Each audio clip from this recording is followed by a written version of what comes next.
Put your finger up. Yeah, see it turns green.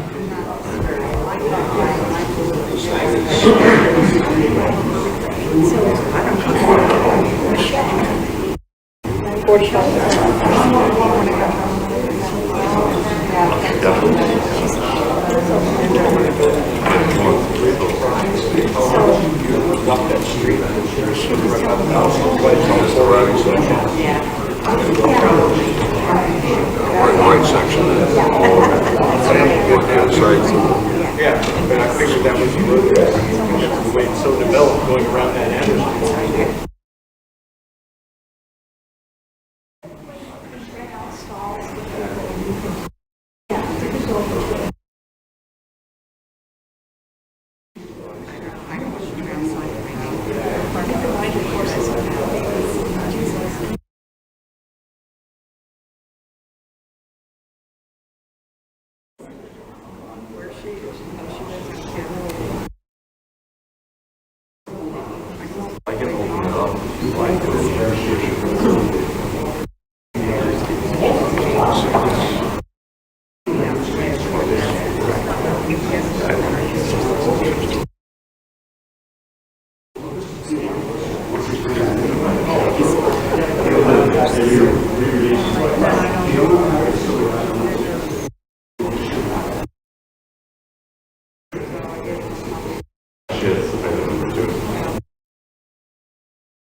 Nicole's big.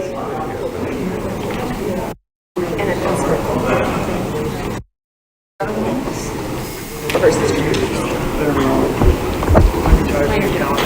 Well, good afternoon, everyone.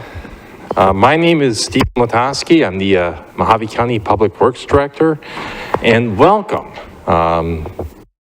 This is the first of two meetings of the Fairgrounds Needs Assessment Ad Hoc Committee.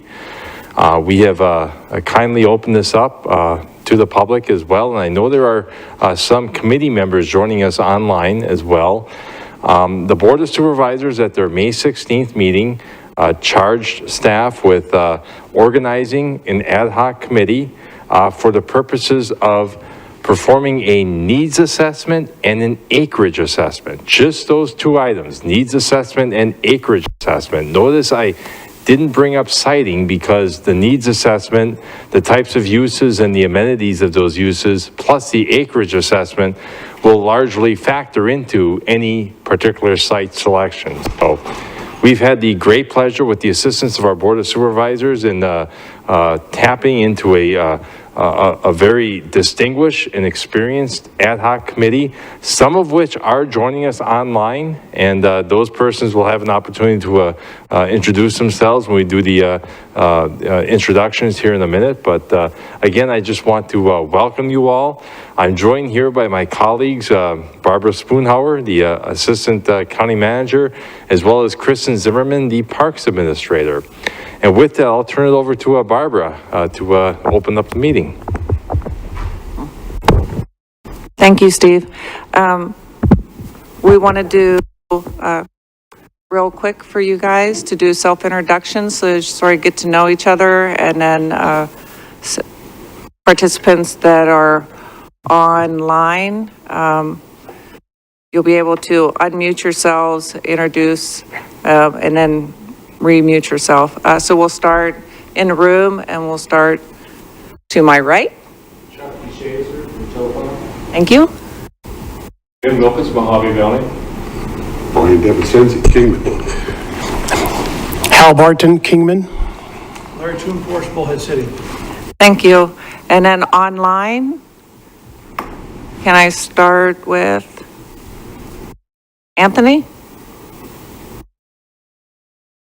Good afternoon, Anthony Kozlowski, Assistant to the City Manager, Lake Havasu City.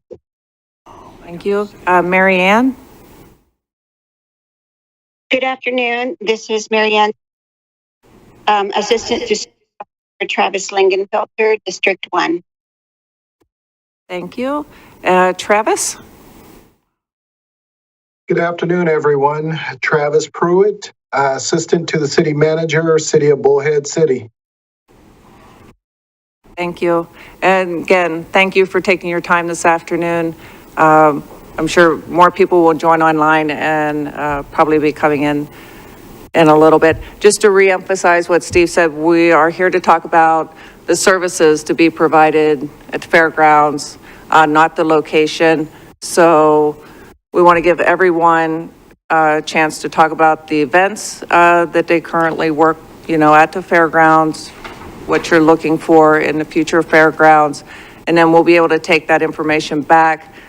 Steve and Kristen will work with that information so that when we come back in 2 weeks to you, we'll be able to provide you with a really good outline of all the comments that were received. Hopefully be able to take away some acreage information from you. They'll be able to do their, wonders with plotting out how much land is needed, and then we come back, present for the second meeting that information, and then they'll be able to take that information then to the Board of Supervisors along with, this is what everybody sort of wants. At the end of the day, here's how much acreage we're going to need. And then here are potential sites within Mojave County that would accommodate this. So location is not going to be discussed until we get back to the Board of Supervisors in July, just to give them the input about here are the services and here's kind of what it's going to take to get those services, the areas needed. With that, I'd like to turn it over to Kristen, who's going to talk about, we did do the online surveys, just to talk about what those were. So to date, we've received over 90 comments on online surveys. Primarily, people were commenting about what kind of events they would like to see at the fairgrounds and what that would look like. There were a lot of special events ranging from motorcycles and monster truck shows to job fairs to bringing back the Wallapai Downs, auctions, more 4-H events, numerous events. So there's all different requirements for each of those events. And then different user groups that we should engage, which we have.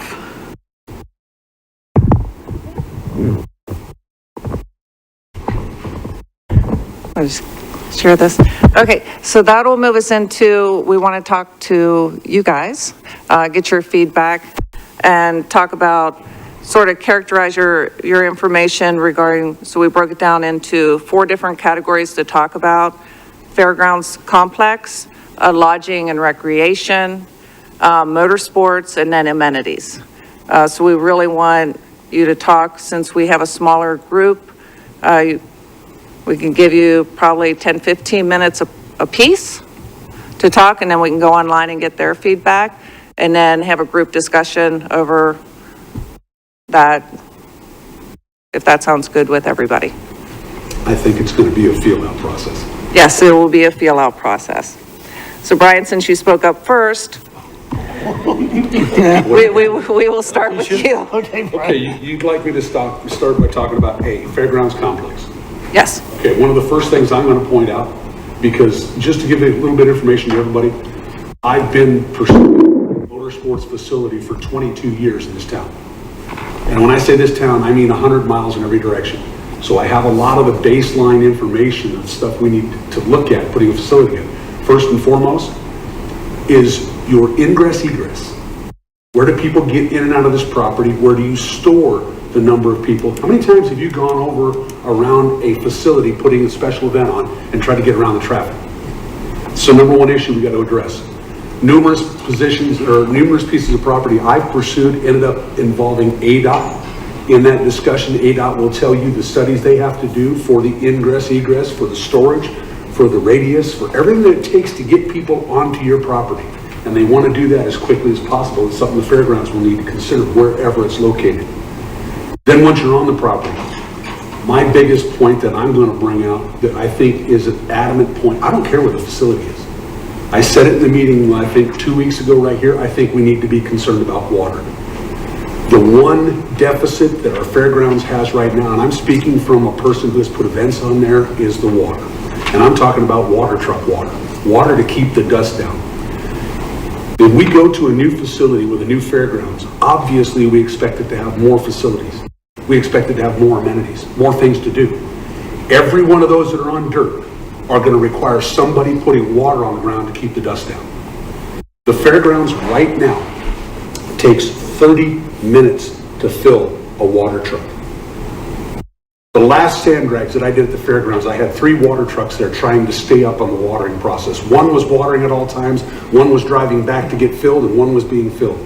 So this is something I want the fairgrounds to pay a lot of attention to. I've mentioned before where the water comes from. Are we going to just use the same water that our public drinks? I have a problem with that. I think we should do something about using different water. That's an issue that would be relative to where the location for the facility is. So that'll have to be taken up then. But there's going to be a tremendous amount of water use done because we're going to increase the number of facilities on the property, which means we're going to have to water more ground. So that's something we need to pay a lot of attention to. And that's one of those things that tends to get thrown aside. It'll just get taken care of. No, this is a priority. Wherever you put this, wherever the dust goes, that needs to be addressed. Now, motorsports, obviously, that is my expertise. I do the Kingman Street drags. I have done it for 22 years. I've done monster trucks. I've done motocross. I've done side-by-sides. I've done roundy round. I've done all kinds of motorsports events. The question the fairgrounds has put to me, the reason I'm involved, is to give them an idea of how much ground we need. When we say how much ground we need, how many facilities are we building? Who's building the facilities? I'm going to theorize. The Board of Supervisors are here. They say, Brian, here you go. Here's your piece of property. Does that mean now that I'm going to bring the investors in and build a facility? It's bare dirt, or is there something here?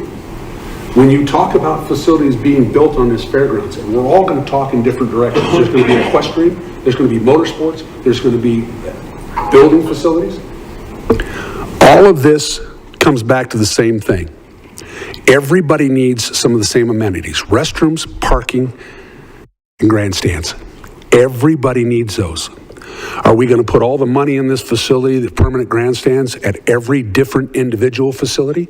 Are we going to require every individual facility to supply their own parking, or is there going to be a central parking area? All of these things need to be addressed. If you don't supply a central parking area to this facility, nobody will have any room to build anything. If I'm told I can have my piece of property off over here in the corner, but I need to put a parking space in for everybody that comes to my event, I consume my property doing that. These are the kind of things I think we need to look at. The amenities, it's not hard to beat what we already have. That's as kind a way as I can put it. Better restrooms, better grandstands, better lighting, better buildings, better parking, better fences, better entries, better exits. It's not hard. All of this will be improved. And I think that's the whole idea behind the new facility. Any other questions somebody has for me? Just in terms, okay, so for motorsports, so we'll do the hypothesis. You already have your investor, we are building your motorsport. How much room do you need? Don't think about restrooms, don't think about parking, we are talking your blueprint. I totally understand what you're saying. Is it a racetrack? What type of racetrack is it? Is it dirt? Is it asphalt? Is it? One of the first I want to point out, what I want you guys to look at is Pima County Fairgrounds. That it will, as of March next year, when Wild Horse Motorsports Park in Phoenix holds their last NHRA race in history, they're gone. Wild Horse in Phoenix is gone next year. All of its facilities, Bob Bondurant, everything, gone. Tucson will be the only functioning motorsports drag strip in Arizona. And it was built on a county fairgrounds, with a fairgrounds, with a campground, with multiple facilities. It's something, and they built it on a section of land, folks. For anybody who doesn't know, it's 640 acres. That's what they started with. I think that's a realistic number for us to look at. As far as the individual motorsports, I hesitate because it's real simple. I can build a functioning drag strip on 20 acres. Functioning is a minimum word. I did not put any space in there for parking. I did not put any space. Well, the problem with motorsports, all motorsports, is that everybody comes in with a rather large group and a rig. Let's just talk about motocross. Motocross would probably be the motorsports entity that would use the fairground more than anyone. They'll use it every weekend. But everybody brings a truck and a trailer and maybe a motorhome and another little trailer, another little vehicle. You get this conglomeration of vehicles that what we call the pits. That area is what we have to take into consideration. Every motorsports event will require that. Roundy-round asphalt track, roundy-round dirt track, motocross, it doesn't matter. Everybody has to bring their vehicles in. They're specialty vehicles, therefore they're not driven in. Just a follow-up question.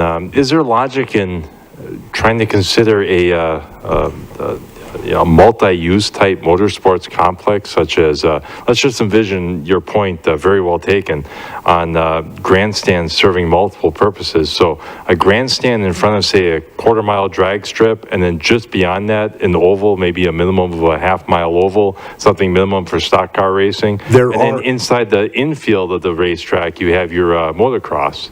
There are certain motorsports facilities that have that thought process in them, absolutely. One that just went away was Rocky Mountain Raceway in Salt Lake City. You were sitting in the grandstands for the drag strip. You were on the back of the grandstands for the round oval. Yes, there are ways to do that. My comment about the grandstands was a little bit more specific. Grandstands are a phenomenal expense. Yes. If we put them in permanently anywhere, and I don't care where it is, we then alleviate the use of those for any other facilities. And that's one of the things I think we should keep in mind. If we can move grandstands around and use them, easy enough that they're not damaging them on and on. But if we can do that, it's a tremendous expense that could be passed around to everyone. Rather than, say, the county putting in a rodeo arena like we have today with permanent grandstands that are only going to be used for that. And I'm not putting anything down as far as what facility they're put in front of, but it restricts what they can be used for. I think it's something we need to think about. Brian, if I may add, just for staff, is with your knowledge, is there an opportunity maybe to recruit NHRA to come to a track out here? That'd be something that maybe then the park staff. Let me give you an answer to that. It's real simple. If we want NHRA, NHRA is involved. It costs you to bring NHRA in it. There's no reason to have NHRA involved. It used to be, and I'm not putting NHRA down. I have ties to the NHRA, deep ties to the NHRA. What we want to do is not NHRA. We're not trying to bring, the facility in Las Vegas is a $65 million track. That's just the drag strip, not the roundy round and everything else. We're not intending to be that, but there is a gigantic vacancy from that point down. What what drag racing is in the United States is 100 times larger than NHRA. NHRA would not give us any advantages. In other words, they bring along with them a sanctioning body. We follow the same rules and guidelines, which puts us under the same sanctioning body. The insurance that they have, I have the same insurance company they have. They're the biggest in the world. They're 5-star. They all work under Lloyd's of London. So what used to be advantages of bringing sanctioning bodies, because the sanctioning body that would rather be involved out here is IHRA. They speak to me regularly and they'd love to be out here, but sanctioning bodies don't bring anything to the table. They just want you to call them whatever they are. Okay. If that makes sense. I've pursued them for a long time. You want to, Charles? What else? Just wondering why we moved the fairgrounds to begin with. If what I'm hearing, it sounds like we don't need to move the fairgrounds or do anything about it. We just need to build a sports or a race car facility somewhere else in the county and leave the fairgrounds where it is. I'm not seeing any, why are we even considering moving something that's not broken? I mean, it can be fixed as it is right now, is what I can see.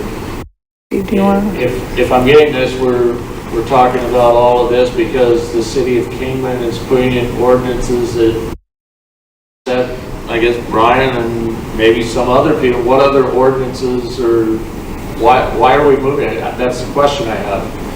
I will let Steve speak to that. Can I, excuse me one second. Please. Can I just answer to what he stated? The ordinance he's referring to are specifically 2 ordinances that the city of Kingman put in place because of events that I held at the fairgrounds. I held a monster truck show at the fairgrounds that ended up with a jet car meltdown. We chained a jet dragster to a derelict car, and for 300 seconds, we ran the jet car on it and melted it to the ground. Someone from our community, somebody off our city council, went to our city council the next week and made an ordinance that I could not do jet cars at the fairgrounds ever again. So I put a sand drags on. Apologize. I know. So we understand there are some ordinances Are those the only ones? with Kingman. Are those the only? That's what he was referring to. Motorsports? So I'll let Steve talk about the direction that we've been given by Board of Supervisors. And you share a very good perspective, and I believe this really underscores the direction that the board gave staff, and ultimately is why we are here, yourselves as an ad hoc committee. Providing the needs assessment and the acreage will enable the Board of Supervisors to in turn reevaluate what the next direction is for the fairgrounds as a whole. So I think this is important information to get to those next steps. Okay, so I don't have any reason to move or do anything different than what we have right now. I'm just trying to figure out why anybody wants to change what's not broken. Maybe we just say no more motorsports. I hate to do that to you, Brian, but build a facility like Las Vegas if you want it. That was all done with private money, wasn't it? Why does the county need to get involved? Yes. I mean, find yourself a nice piece of dirt and build what you want. The county's already involved by asking us to come here and go with the agenda. So I don't think the agenda's for us to decide move it or not. Okay, I'm just trying to figure out why, what's going on as far as why it's even an issue. Why? Can I make a simplification?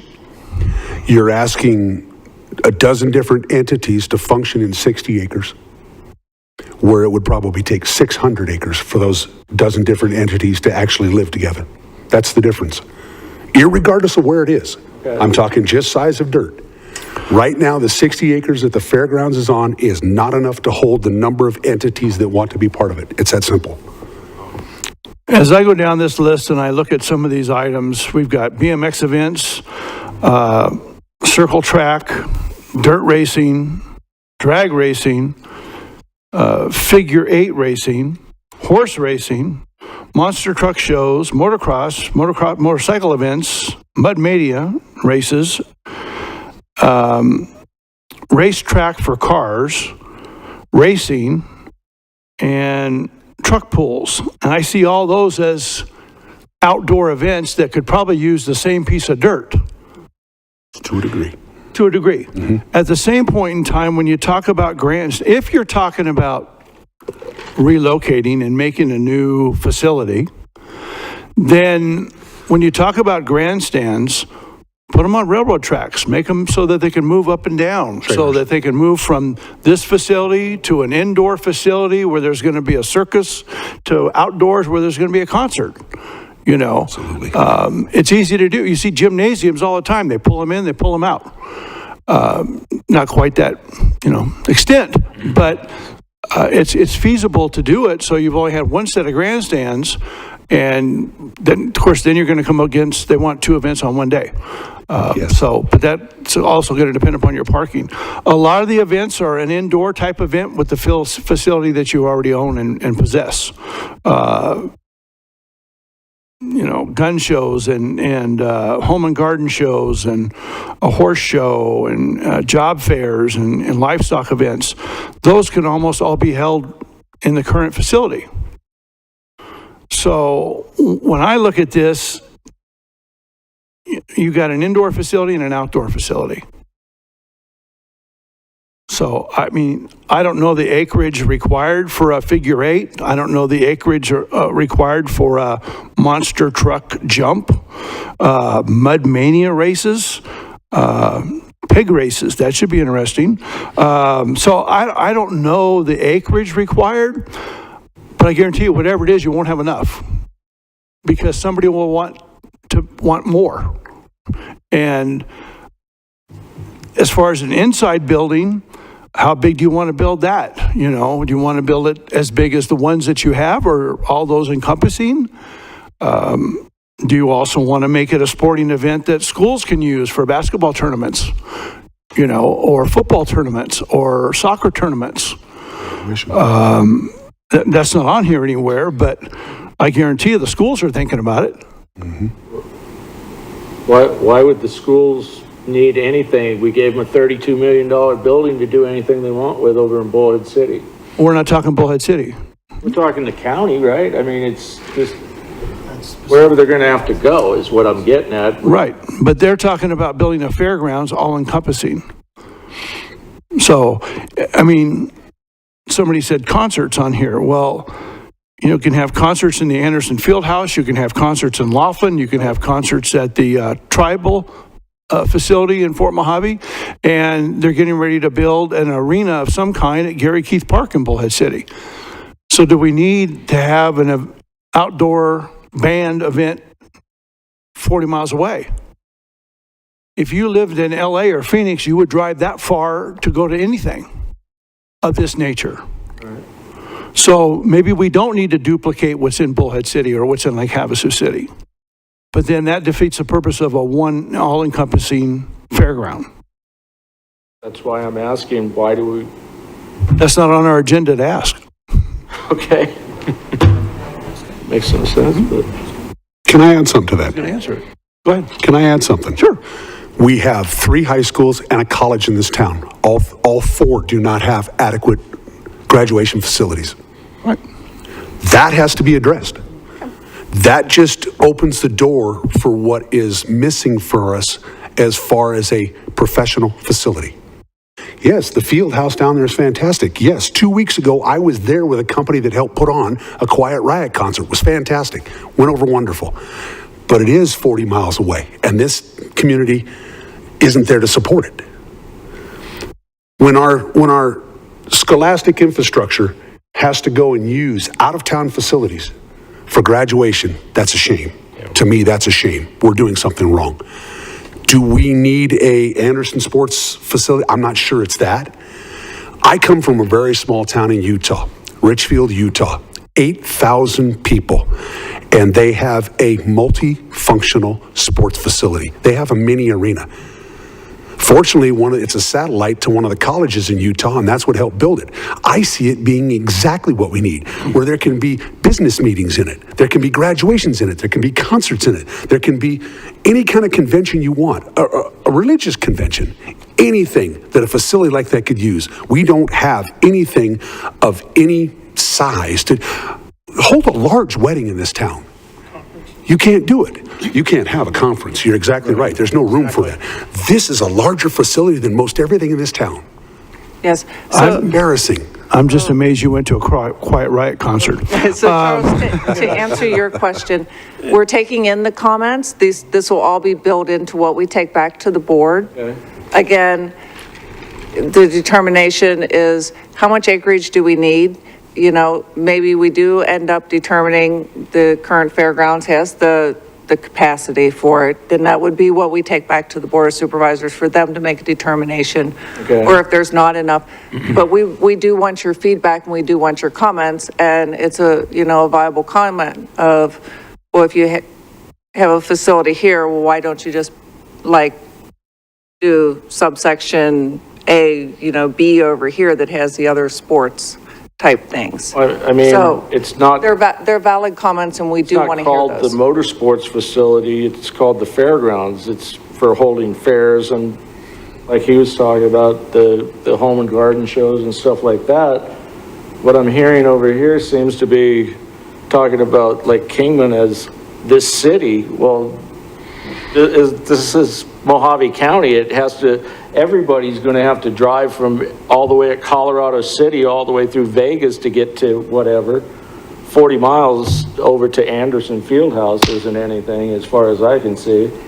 I mean, if you put another facility like what you want, get some, you know, investors and build what you want and call it your own thing. I don't see what's wrong with what we got and So, why we need to look at acreage to do anything else on. like I said, we're taking in input. What we've been directed by the Board of Supervisors is to get input, create the ad hoc committee, get your feedback on everything so that we can compile it. We'll be back in 2 weeks with, you know, a good working document that we can go through. I guess the only other thing on the agenda that I see is where the fairgrounds are located now, you have access to, if, say, a garden show or whatever comes in there, the people that might be coming in, maybe coming from Prescott, might be coming from Vegas to hawk their wares in the facility at the fairgrounds. If they build a new fairground someplace out in the middle of Golden Valley, there's not a lot of hotels or food facilities and stuff like that for, at the end of the day, them. And unless you're going to bring in food for every event or somebody with food handler cards or something to prepare the food at the events, you know, you have hotels here in Kingman, you have hotels over in Laughlin, you have a lot of amenities for the people that are coming in to bring money to the facilities. That's the only other thing I have. Okay, thank you. Ken? From what I've heard, and sitting next to Brian and heard the gentleman onto my left, we have assumed, that's a bad word, that the current fairground situation has kind of outgrown itself. They've been surrounded by residents, they've been coupled with restrictions and things like that. I'm a retired NASCAR owner, driver, builder from years ago. We do race dirt cars from Prump and Speedway down in my area. I think the whole thing is to go back and what is the needs assessment supposed to go back and ferret out? A large fair complex, county fairgrounds with an automobile complex, have multiple tracks, have multiple events, and I think going to the Anderson Fieldhouse, that's 40 miles away, yeah. Going to Vegas for an event, that's a long haul. Is it time to go back and look at the growth cycle for the Kingman area? To go back and look at the required acreage to relocate a fairgrounds and a motor complex combined, multiple use? Brian just had talked about circle track, about drag racing, other things, motocross, horse racing, dirt tracks, oval tracks, paved. There's such a need right now to go back and look at these kind of things to draw into the area. If you're going to go back and build a new complex, what's the draw? Well, I can go to Kingman, or I can go to Golden Valley or the county fairgrounds, and they're going to have races on Saturday night, or they're going to have a horse show, or a tractor pull. Hey, great. How many weekends out of a year is the fairgrounds going to be used? We would hope out of 52 weeks, probably at minimum of 40 weekends, to go back in utilization. The revenue that comes in is going to be somewhat sketchy for the first year. Look at the amount of money put out by the county and by investors to go back and build a complex. It's very doable. We talked about NHRA. I'm not a fan of HRA. I am a fan of NASCAR, IMCA, and ARCA. They're all stock car racing. They race midgets, modifieds, etc. Horse racing, a big draw out of Las Vegas, out of Phoenix, out of Flagstaff, out of Mojave Valley. I think you have the opportunity to go back and really put a full-fledged complex out here. Again, time for growth. Acquisition for growth is great. The revenue that comes in after the first year would be very substantial. The one thing we talked about before the meeting was the big thing all over Mojave County is water.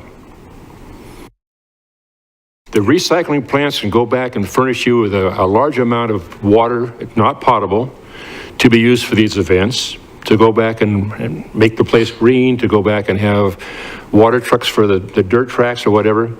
It's all very doable, but I think right now, the need to go back and figure out what the county is looking for, relocation, rebuild, expand. You can't expand your current fairgrounds. You're in case with residents all the way around. You've already got bad press. I got a news copy from a lady down in Kingman the other day about bad press about the fairgrounds. You can't have a barbecue in your backyard because of the dirt and the dust and the noise. Well, okay, I understand that. When you build around and encircle a fairgrounds, you actually, you choke it down. Your parking is, less than satisfactory. Again, the real needs for growth, the real needs for adequate acreage. What is the county having access to as far as county properties? Allocation from BLM to be considered. And again, the third major thing, water. I yield back to the chairman. Your turn. As well. Again, a great conversation. Just one thing I'll point out for the committee members, maybe you wish to consider this. I have an engineering background, civil engineer, and one of the things I have seen with temporary structures such as grandstands is they typically are rated by intention to be a lower wind load than a permanent foundation-based grandstand.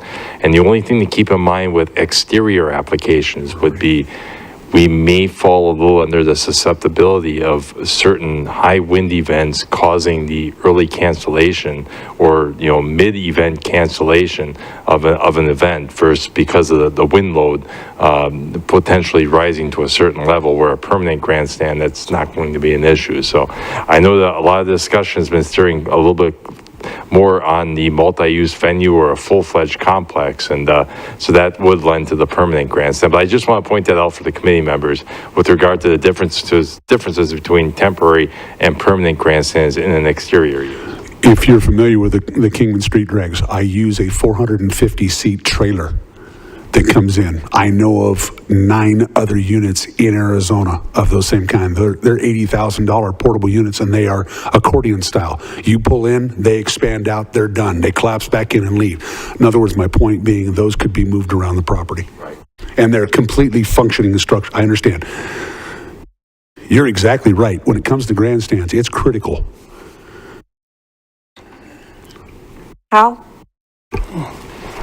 Well, thank you, Barbara. A couple things I want to point out. And first of all, I know that the Public Works says that they will do traffic studies.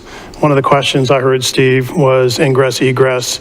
And the Public Works has a really good engineering department that will handle all this. One of the comments I have, we're asking why move, what's wrong with the existing fairgrounds right now? They're pretty dilapidated and they need a lot of work to bring them up to par. And in terms of property size and doing a lot of research, which I actually did for this meeting, you know, we're going to need, we'd like to see bigger acreage, especially if we're going motorsports. Motorsports, I'm all for. But in terms of the existing sites, you know, I'm looking at probably you want more upwards of 150 acres or even bigger, especially if we go with the quarter-mile drag strip. But I also want to see the multi-use, Steve and Barbara, that we're looking, you need to have some under roof. The Anderson field down there is more for sports. We don't have anything here in Mojave County. And let's remember, this is Mojave County Fairgrounds. It does encompass Havasu, Bullhead, Kingman. It includes everybody, including a lot of us that live east of Kingman here, like myself. But we need to have at least 100,000, 200,000 square feet under roof that you could have functions, that you could have, you know, your bigger home shows, your bigger events, car shows. Maybe you have car shows that they don't want to have them outside. But also, we'd have no place here in Kingman that we could have conferences, or we could have a large wedding, or we could have events. I know Mojave County does not have an opportunity to have state conferences up here. And I know that the Parks Department just got recertified again. Congratulations with NRPA. However, how would we have a state conference up here? We don't have the space. So it'd really be nice to have, you know, the square footage under roof for that. As terms of the, you need paved area. That's another big aspect, is that the problem we've had at the existing fairgrounds is the existing parking lot's on dirt. And when the wind's blowing, which it seems like lately it's been every single day, that there's dust issues. And so we got to figure out more of the paving, you know, but you're going to have what they call your paved areas or the covered areas for your events where they're outside as well. And you're going to need also your parking. And I'm sure that the Public Works and Engineering will come out with the needed acreage for your parking. But I calced out at least 40 acres just for parking. But if you have bigger events, you're going to need even more. But you got to have paved area to avoid the dust out here. The winds are just getting worse. A conference center to me is just a must. You have to have that opportunity for the county. The Anderson Conference Center is nice, but they're really tailored that more to sports and what the high school, and that is actually operated by the school district down there. It's a little bit different how it functions down there.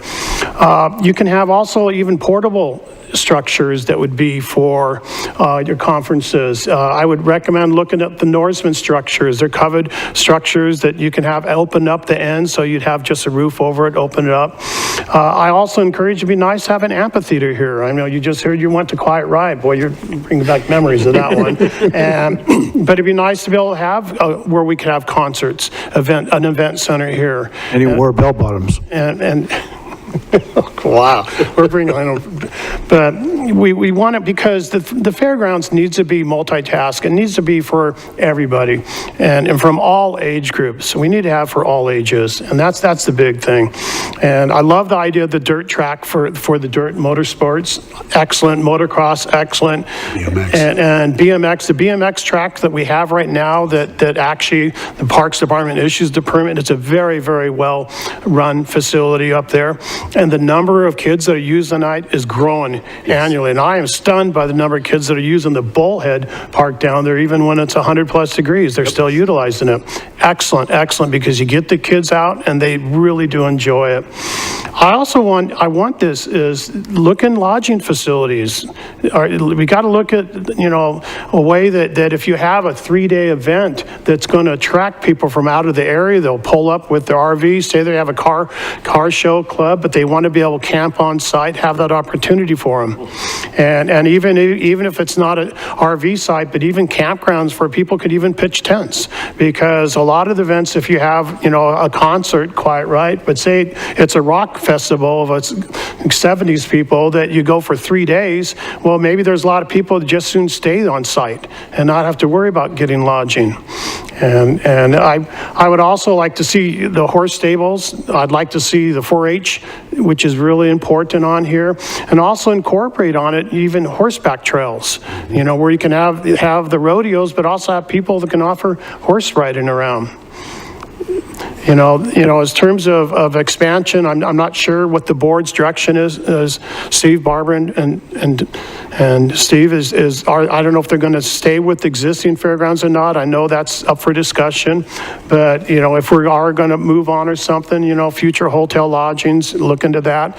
You know, do a private-public partnership where a lodging facility can come and do something, you know, teaming up with that hotel chain, or even tie it in with the conference center. That's one of the success down in Bullhead was the Anderson and Toyota. They went and sponsored the name on it. And you always want to use the private, you know, companies. That private-public partnership is so important these days because everything is a budget.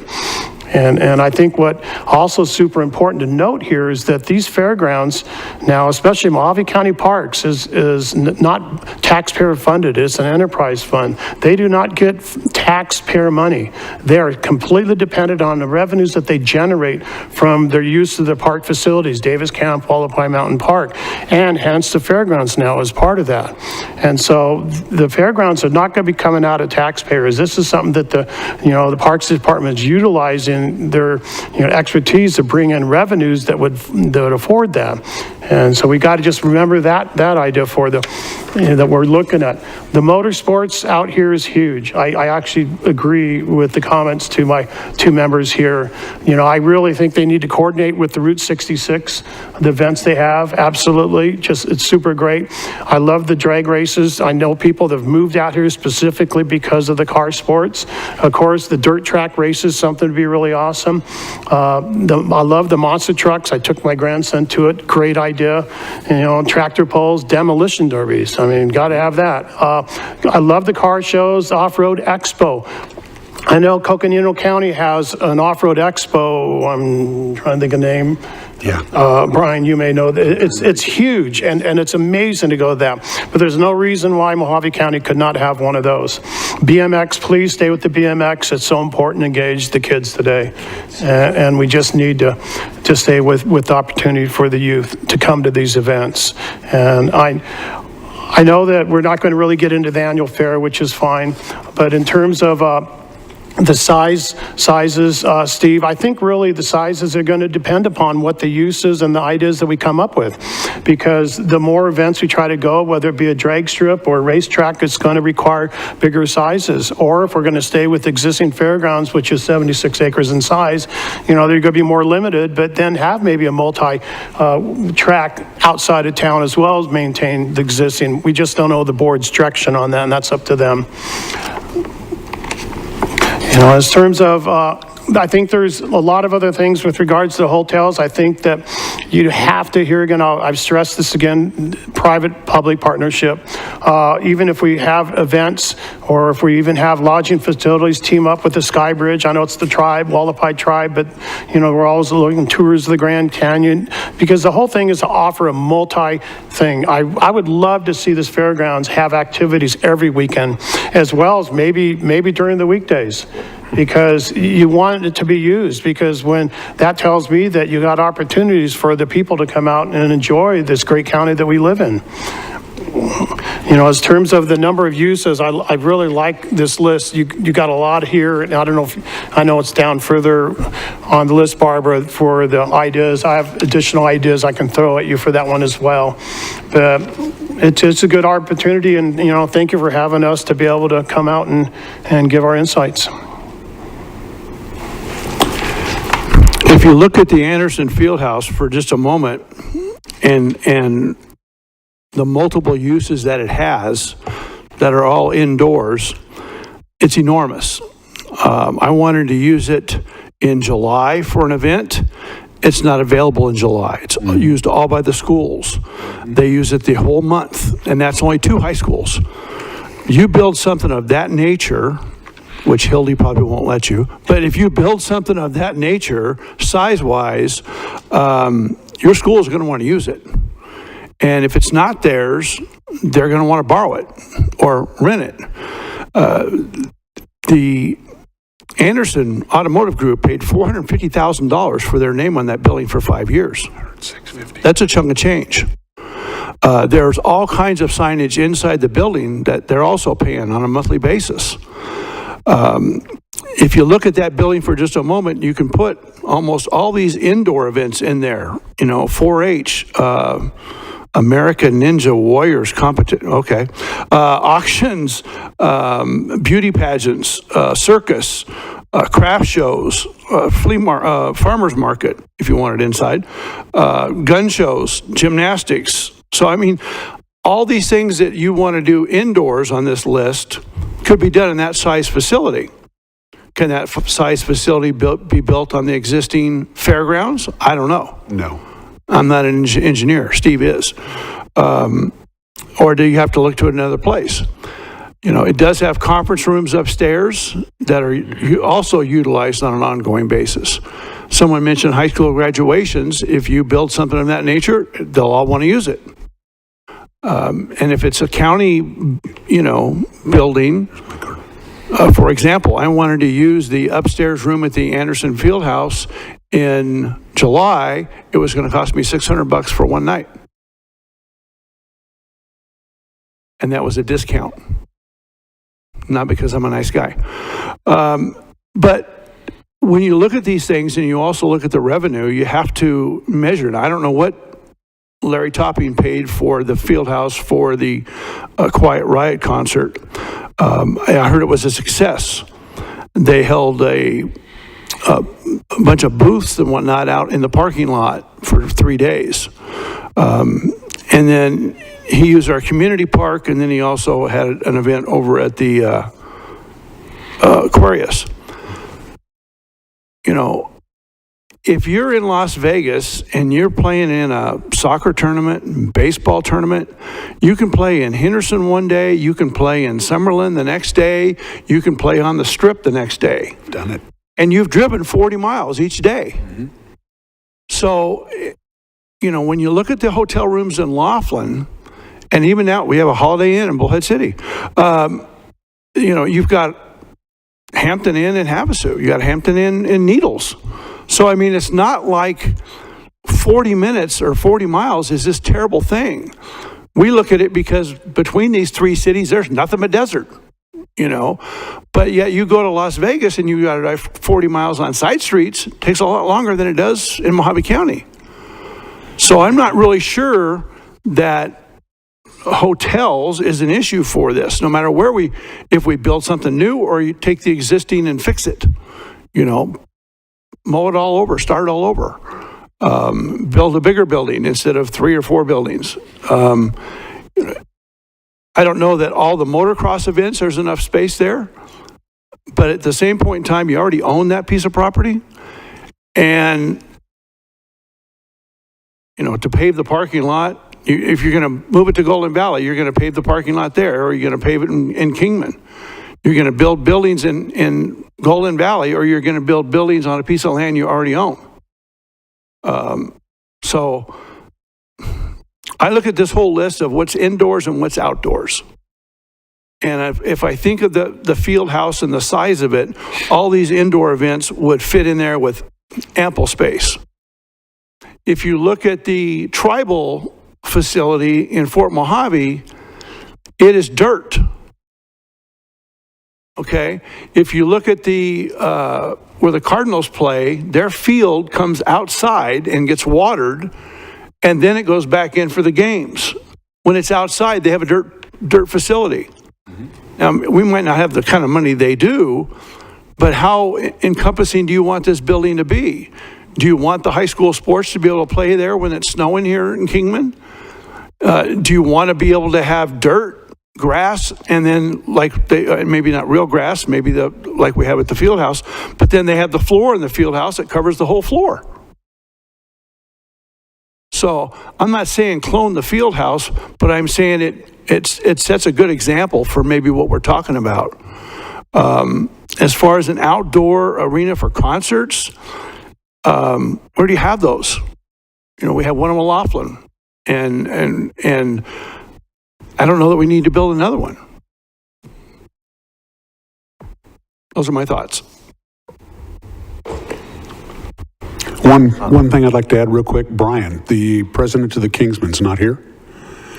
When he and I stood up and spoke to the supervisors meeting 2 weeks ago, his comment was then the equestrian portion needs 200 acres.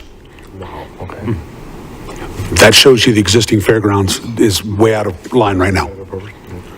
I'm going to be having a follow-up call with him after this meeting. Okay. So, yeah, he couldn't Brian and I have spoken. he couldn't come today because of the rodeos right now.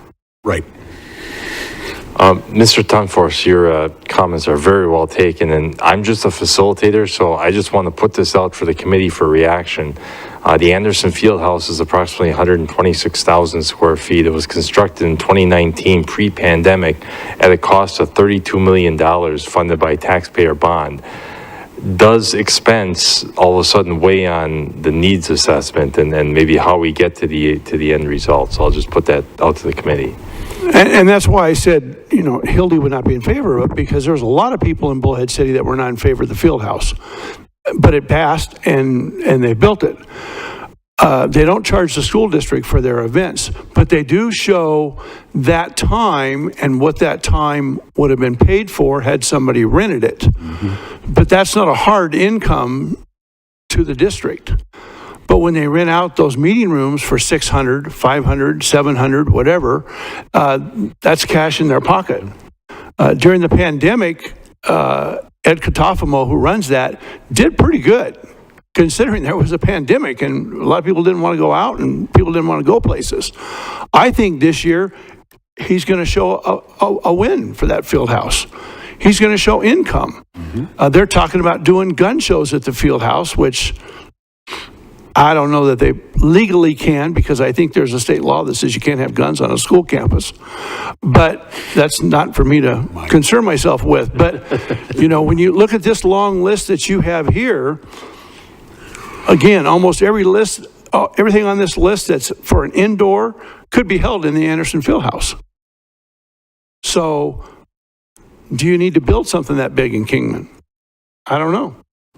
You know, do you want an all-encompassing, you know, $300 billion county facility? Sure. I know who's writing that check. You got my vote on that. If I could add, what's the square footage acreage down for the Anderson, including parking? You just had it. No, he did. He said the square footage of the building. Oh. Steve, do we know what's the property size down there?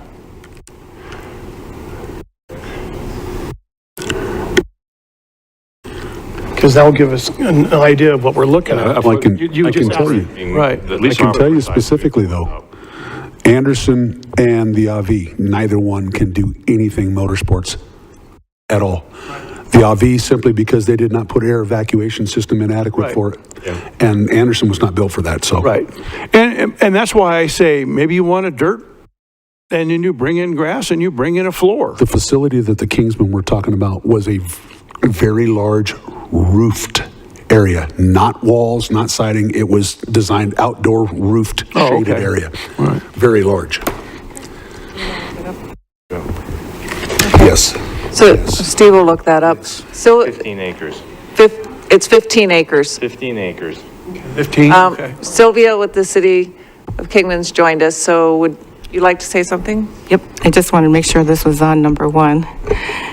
Well, first, so my name is Sylvia Schaefer. I haven't had the pleasure of meeting all of you today. I work for the City of Kingman as an Economic Development Manager. I am actually sitting in place for Josh Noble, who is off at a conference right now, but I'll do my best.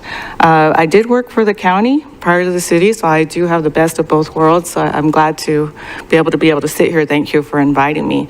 One thing I can say is, you know, I've been here since 2005, and I absolutely love the fairgrounds we have now. I go every year. I look forward to it all the time. But then I do see that it's time that we need more space, newer facilities, an area. You guys almost covered everything I have on my list here, so it's going to be repetitive a little bit, but an area that serves for multi-purpose activities, indoor, outdoor activities, RV parking, all with you know, adequate hookups. And now the planner will come out in me that I used to be, where I start thinking of that it would be great to have adequate access to the site, central location for all residents within the county to come from. And I love the city of Kingman, obviously, because I work. So I would still want it to a certain point where it's close enough that we still have visitors coming to the city of Kingman and using our hotels and retail, even though if it's not in the city, so close enough that it does. I do work with a lot of hotels as a part of my job when I'm reaching out. I do get contacted many times to ask where, whether it's the interchange is going, where there's locations for future projects. And so that would be an opportunity once we knew a location. And in this case, it would be the county since I'm the city, but if there was location to maybe coordinate with some of those hotels as well. And just a thought for the RV parking areas, you know, even if that was a year-round thing, that when there wasn't an event, you still had revenue coming in for the rest of the year to support other things. Then as well as the parking paved, yes, please, paved parking, adequate places to park the larger, whether it's the horse trailers or the vehicles towing vehicles, you know, I've seen that before. It's not, they need a location to do that as well. How much infrastructure, you know, would have to be done? How much would that cost versus the revenue in the long run is always a great question and answer to make a determination on the site. There are some areas, I imagine, with your Mojave County general plan that had intent for some of this type of activities or places to go. It's always good to kind of peek at that and see if there's any that match the criteria for general plan goals and zoning. I do know that will help with some of the, what we have off-street being done. We won't have to deal with some of the permitting, right? Because it'll be all in one place. So it's not that I want you to go anywhere, but at the same time, that's a fact, right? What else do I have? I pretty much went through everything. I did agree with the conferences. There's been many times with the organizations I'm even a part of that I would like to have a conference in the city and we don't have a facility that I could have one.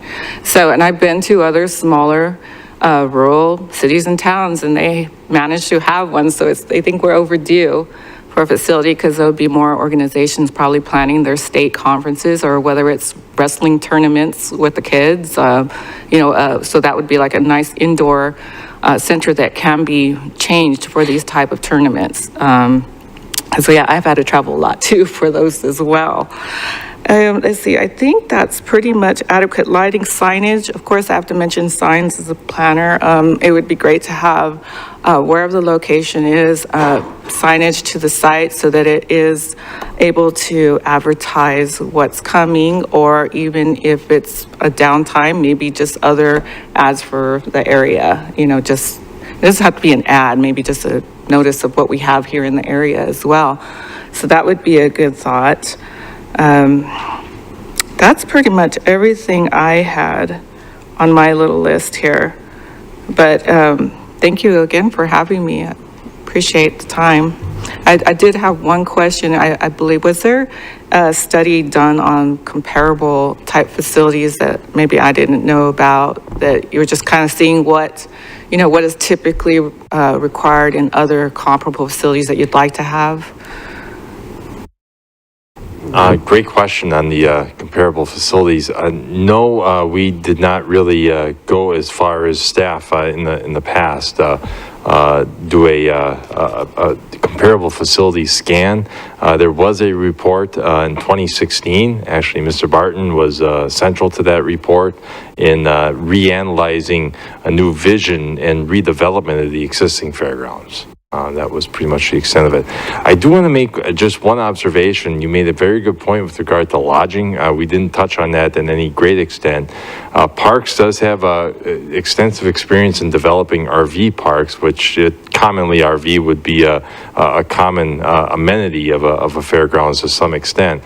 But with regard to commercial lodging, that is also an option, and we do know of some specific other fairground type facilities which actually took advantage of the county or the government agency administrating that fairgrounds would actually just allocate a section of land, almost like an out parcel, or just outright sale or lease, and actually do an RFP or similar for a commercial entity to actually just bid on developing a hotel. So no cost to the county whatsoever, it was just providing the land and the commercial would come in. Thank you. I can tell tell you that in the 22 years of chasing the motorsports facility, the numbers of businesses in California that would leave to come to us is staggering. Absolutely. If they could get away from the regime they live under over there and get to another motorsports facility, we would absolutely need the commercial. That is a huge part of it. And with the models we built, business models we built, that was always part of the structure, the commercial businesses that would come along with it. Okay. Thank you. Anthony, I think you had your hand raised. Yeah, I just had a quick question for Steve. I don't know if Steve, if you have the answer to it or not, but do you know what available funding is set aside for the fairgrounds improvements that the board has mentioned or floated?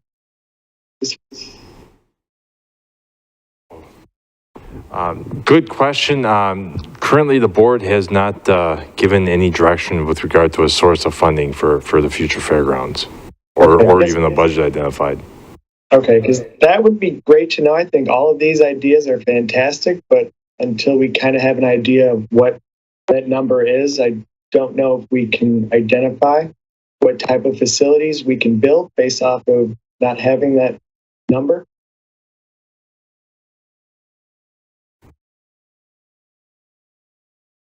Thank you.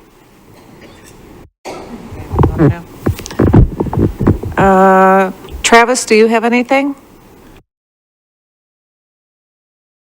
Nothing at the moment. I'm just kind of listening to the comments and kind of thinking this through. So I may have something, but nothing at the moment.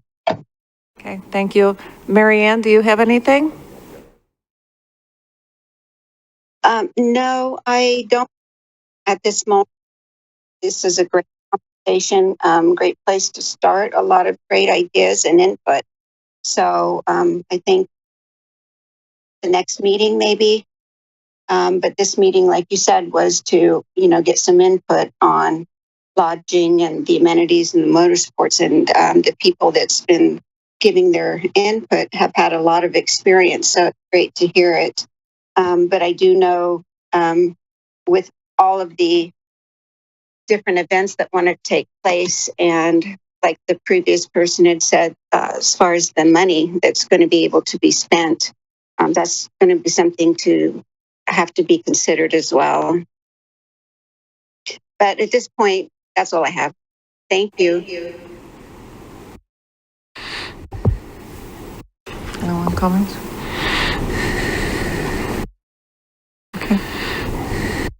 Okay.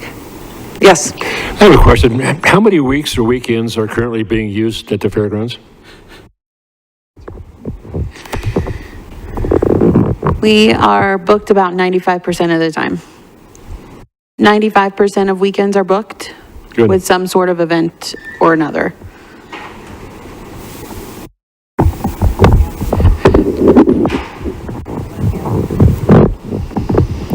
Anthony, is your hand back up? Yes, sorry, I just had one more quick thing to add. I know that there is still a possibility to use the current location, but if other alternatives are being looked into, I think Sarah Park meets some of those needs. Is it perfect? No, but it definitely has the restrooms, the parking, the grandstands, something to consider depending on the available funding. Okay. Thank you.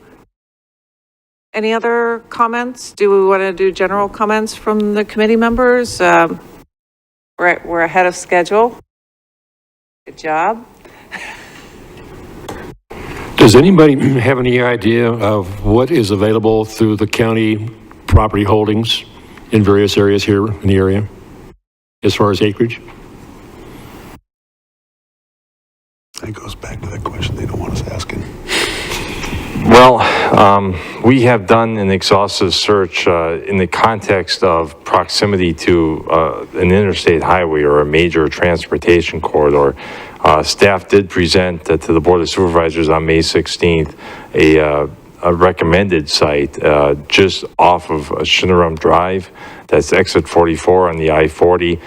It could be acquired through the BLM Recreation and Public Purposes lease process, which does take time to acquire, but would come at a very nominal cost to the county. So to answer your question directly, our search did include a search along the transportation corridors of large acreage county land, and there just is not any, in those proximities. What is BLM's position on this?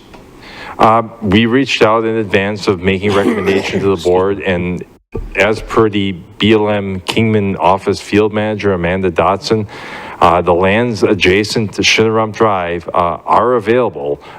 They've actually been designated for disposition in the Kingman land management plan. So they've already been pre-screened and identified for these type of purposes, the recreation public purpose lease. It would be about a 12 to 18 month process to actually clear the lands for actual lease to the county, but that was a major hurdle already that BLM, and I believe it's a 2016 plan, already identified those for disposition. That's a plus right there. Barbara, if I may. Can I have Travis, who has his hand raised online. Travis? Thank you. Appreciate that. I wasn't sure if you're going to catch it, but thank you. I just had a, quick question in relation to that last comment. I think that makes good sense. I consider the land that in relation to a transportation plan, of course, traffic is going to have an impact. I was just curious, what was the size of that land? Did you mention that? I may have missed it, or that potential land.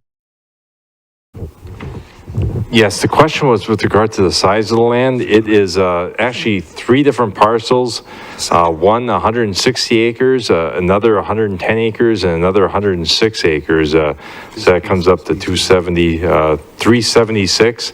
However, there is another 400 acres that may be available for additional disposition. So that would actually bring it up over 700 acres worth of property in that Shinneramp Drive area. On federal lands. Interesting. Thank you. And I just want to iterate, while we've looked at land pieces, our direction's not to focus on land selection. I just want to be very clear, it's focused on amenities. I know we talk about budget. What's your budget so that you can then plan for the events? I think this is a different approach where it is look for the events so that we can figure out the costs. And then we go to the next step, which is you select the site and then you go out and figure out, the building, the land, the purchase of the land. So it's not budget first, then build according to budget. It's look what we need and then go from there with the development of the area, the costs, and moving in that direction. Al, you had something? Yes, thank you, Barbara. Question for Steve also is Amanda stated, I know that they're going to NEPA. How much encumbersome NEPA is going to become? Are they just going to do a quick FONSI, or are they going to do a full-blown EIS, as she indicated on that? And then my second comment real quick is, I know a lot of people out here, as you drive around, you think you see a lot of the open space out here. A lot of it is Bureau of Land Management that would be very difficult for the county to secure, as well as their state lands out here. In the state lands, that whole process to try to get that land is extremely lengthy. And so I would really avoid that one as well. But the NEPA process is one that'd be concerning to me because that can get very, very lengthy. And especially if they start getting in where instead of a FONSI, they're going to do an EIS on it. Then you're talking 2-3 years. They're going to have committees. They're going to have environmental review. And that all becomes a real question when you start this process. So I know that the Bureau of Land Management Kingman office has been very proactive. Amanda is very good to work with. So I'm not sure, Steve, what she's indicated to you. Actually, while she didn't dive into specifics, I have a pretty good feeling for the RMP&P process, and that is the primary event that happens is a notice of realty action, and the environmental studies that would be predicated in this instance would be those that would be performed primarily just to clear the lands, that nothing that was maybe not identified previously doesn't actually exist out there, which could potentially be addressed in a notice of realty action. Maybe it's not taken then. So to answer your question, it would be primarily a higher level environmental study, not even an environmental assessment, I would gather, but more of a, attempt to render a finding of no significant impact. Yeah, That's the Fonzie would be great. statement. Hey, if they did a category We also had the exclusion. other question on state lands, excellent question, and most of the committee members probably know, but state lands can only be acquired through, highest and best value. State lands sell their lands through public auction, and it would be at the highest and best value, just like acquiring private lands. I have personal experience with that with my staff. We just acquired right away from state lands, and we had to go to public auction. We paid market value. Yes. The left side of the Kingman Industrial Park entrance, I spent 4 years getting that piece of property released. It's owned by 2 attorneys in Michigan. Same thing. I spent 4 years getting ADOT to release that piece of property, and it did. It went to public auction, and they outbid us. They haven't done anything with it. They paid $306,000 for the piece of property. They're asking $7 million now. I've been through the process. There's one amenity that we didn't discuss here, and they didn't plan for it at the Anderson Fieldhouse. If you're going to have events of this nature at one facility, you also need an incident command center. You need a place where police and fire can stage, where if the fire department, if it's outdoors and somebody fainted, they might not need to be rushed off to a hospital, but they need to be moved into a cooling room with a paramedic. Somebody gets out of hand, the police department might want to take them into a building before they're hauled off by another unit or whatever, but you're going to need something of that nature with this type of facility when you're talking almost 800 acres. Can I answer that? As actually, I know that the Mojave County Parks actually does have a law enforcement section. They do also oversee the race. I'm saying a physical part of the building. They would actually be very closely monitoring to have law enforcement on the fairgrounds. Substation. It'd be, yes, they would, I know that Steve and Kirsten they really are very well aware of it. As for example, Davis Camp has to have, we have law enforcement down there. And you'll have law enforcement on the river by Mojave County. But my point is, it's not in here anywhere, and it needs to be almost at the top. Okay. Something pertinent to that building. I'm sorry. I think Sylvia, Yeah, I was just trying to mention the Kingsman president is on his way, but he is here now. So he'll have his chance to speak.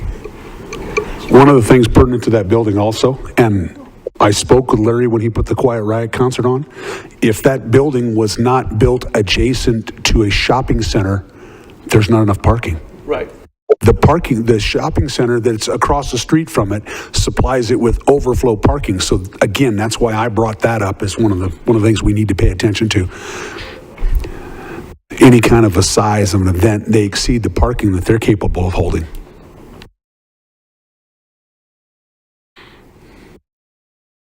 Brian, I was sticking up for you while you weren't here.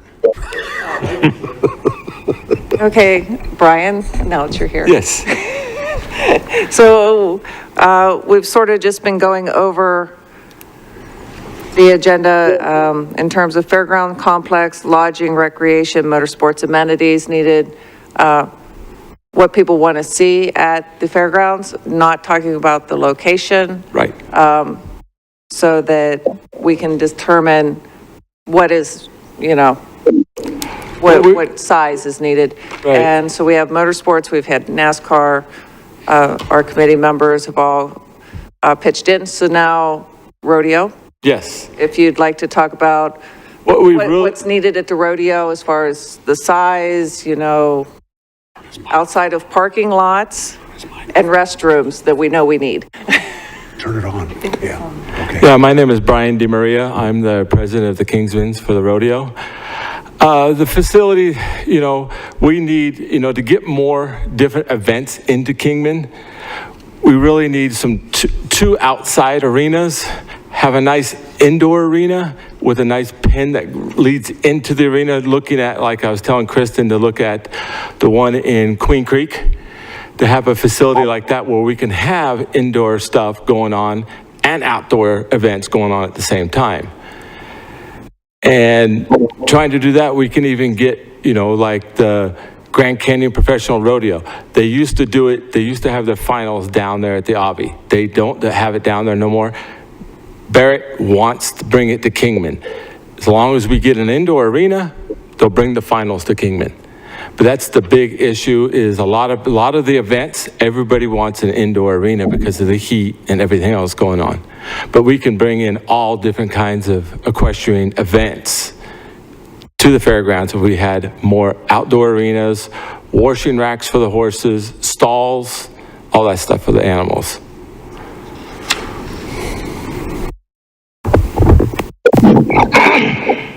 So do you know approximately how much acreage? Down there in Queen Creek, I'd say it's probably 150, 200 acres Thank you. or more. Do you remember, Kristen? That includes the parking?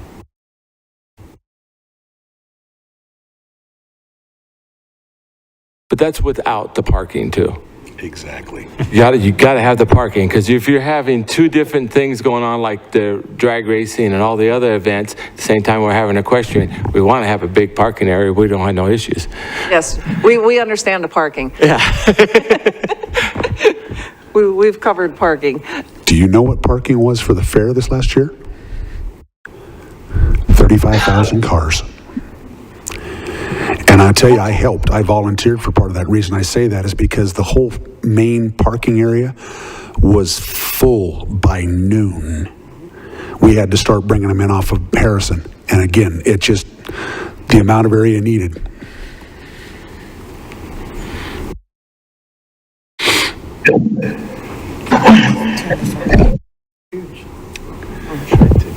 Las Vegas. We'll do public comments until Claire gets settled. Committee members, I just want to make you aware that we did receive 2 comments from the audience. We took them by postcard. I'll read the first comment. It's from a resident in Walnut Creek Estates. She states, "We are located in a very windy area. How will dust be maintained when events are not in progress? Valley Vista is suffering extreme dust hazards and haboobs like never seen before due to the agricultural clearing of the land." And the second comment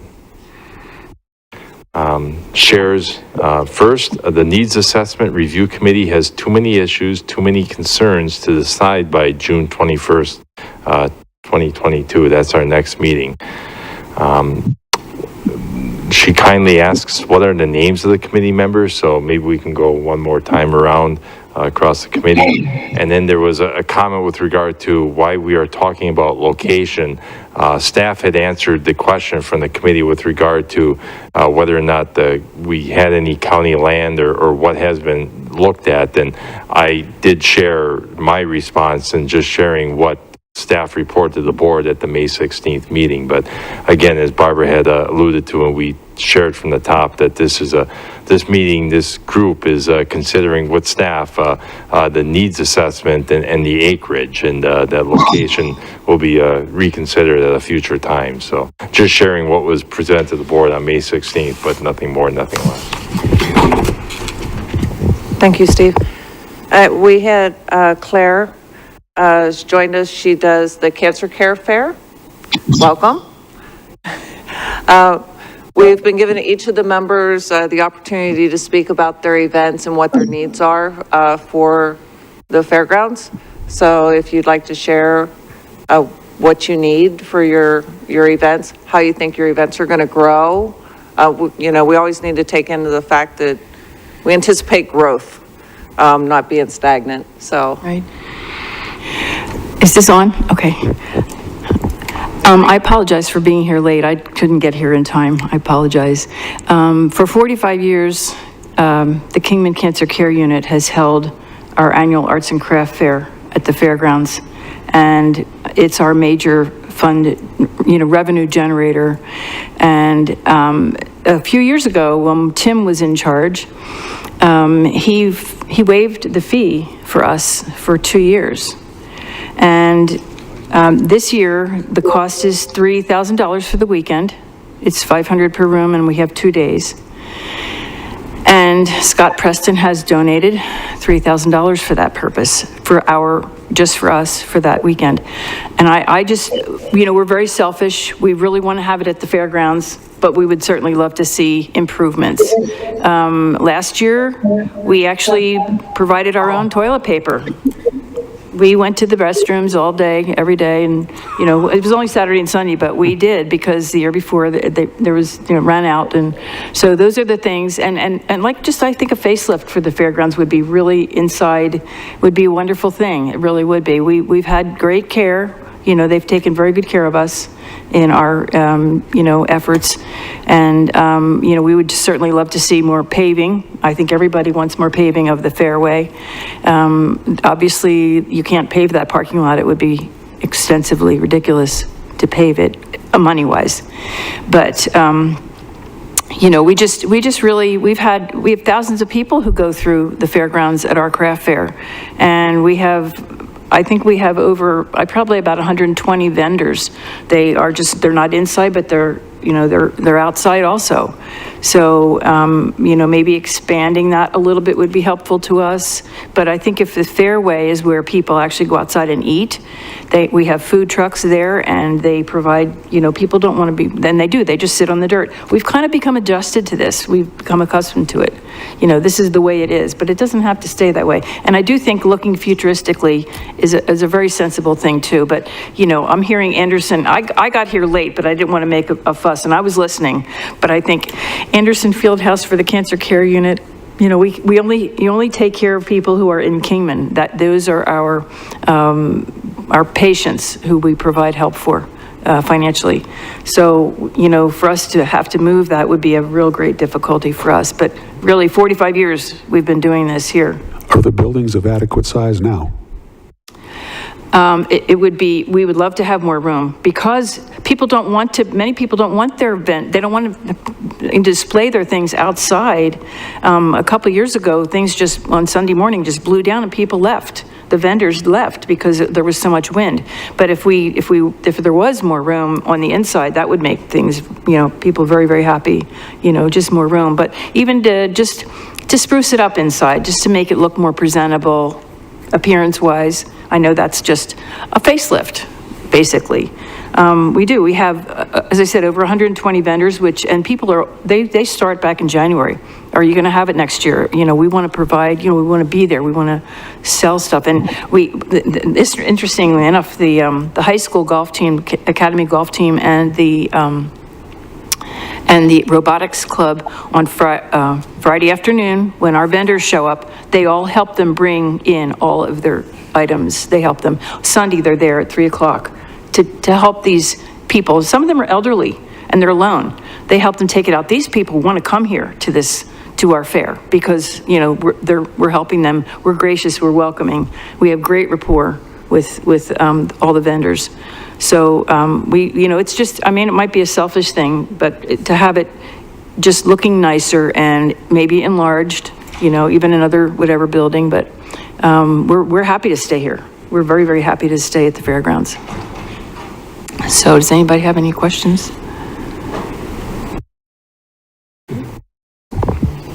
Does anybody have any final questions?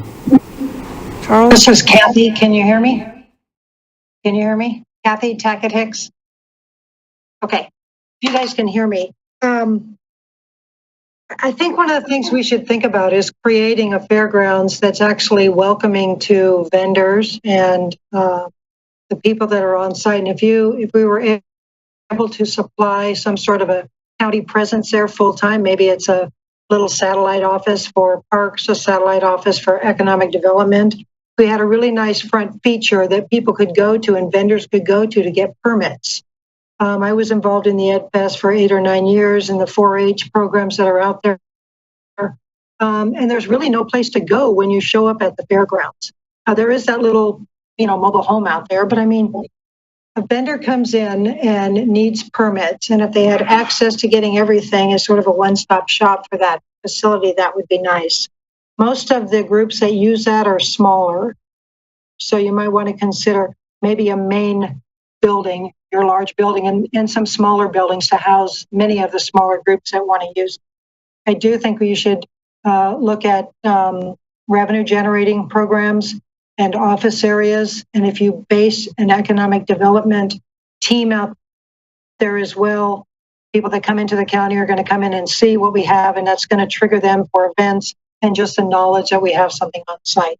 The idea of an RV park there is very nice, but you're going to need someone on site to manage that, I would think. So I just wanted to throw that out. Ingress, egress for all of these programs is a big deal. And if you have enough land, it seems like 200 to 400 acres. If that's 75 acres we use over there, 3 or 4 times bigger than that seems where we would probably want to be. We'd be able to separate the animal science portions in one area, and then you can have it maybe on the opposite side of the field. You have all the racing and motor enthusiasts over there.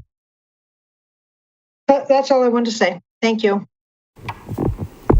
Thank you, and I apologize, your name didn't show up on the participants list. Okay. Any other final comments? Just a couple things. I live in a community, Bullhead City, where sports tourism is huge. Last year, I believe, and I've had the people from Bullhead City on my radio show, and I think last year they held 65 tournaments in Bullhead City, using every park, using the schools, using everything that they can. When Ryan Fruworth was at the city of Kingman, I know there were talks between the 3 cities of trying to do a tri-city tournament. I'm sure that those conversations probably still go on. When you think of this size facility, you should be also thinking about tournaments, because they bring people to your town from out of town, and they bring youth, and youth was listed on here more than once for youth events, plus your local.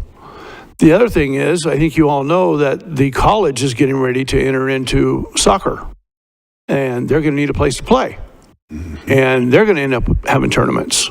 And so in Bullhead City, they're playing at the Anderson Fieldhouse. But I'm saying in Kingman and Havasu, they're going to need a facility. I guarantee you, whatever you build is going to be astronomical, a price tag that's no one has seen probably. But I will tell you this, that the 3 cities working with Ryan Fruworth now will keep it full. Mm-hmm. And you will have events that will help pay for it, and advertising opportunities that will help pay for it. I don't care, you can put poles in the parking lot with advertising on them. People will buy that stuff. And this facility will pay for itself. If you look at the facility you have right now, I think you said you were doing shows there for 45 years? Yes. So it's not brand new. And it wasn't built with the idea in 2022, people are going to be using it.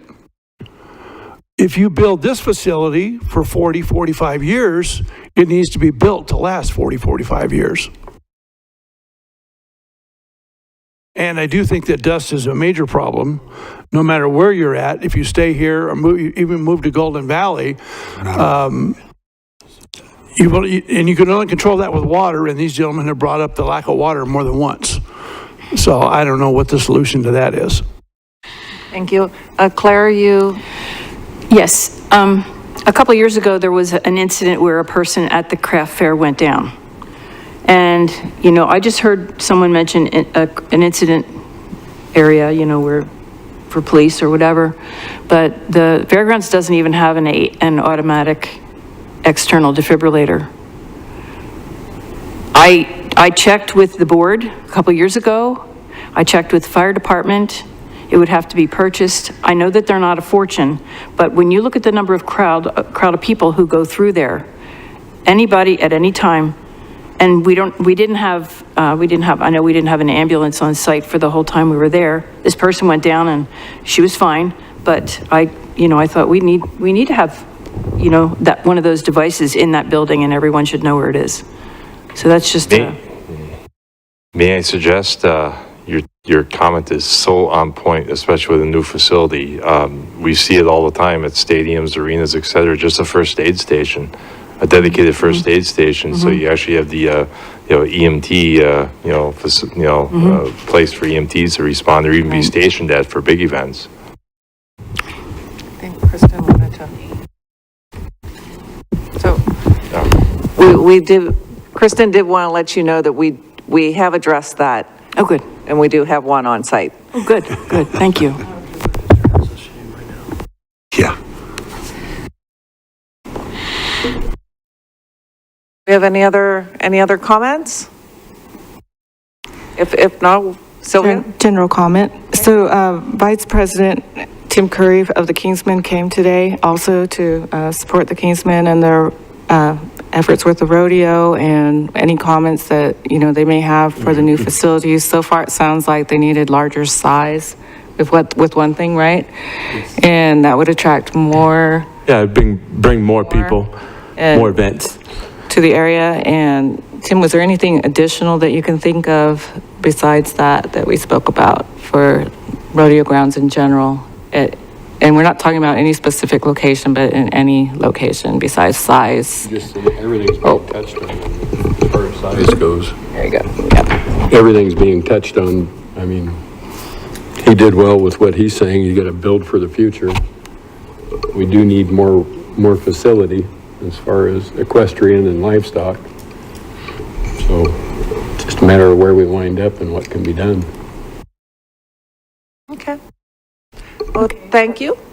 Thank everyone online for your comments.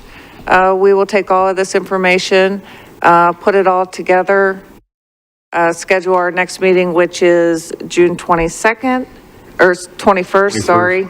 3 o'clock here in this room again, and I'll do a Teams as well. And I'll send out the agenda and any additional information ahead of time so that we can have another productive meeting. I really appreciate everyone's input.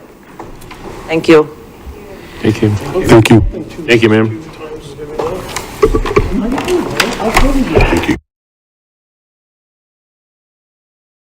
So this weekend,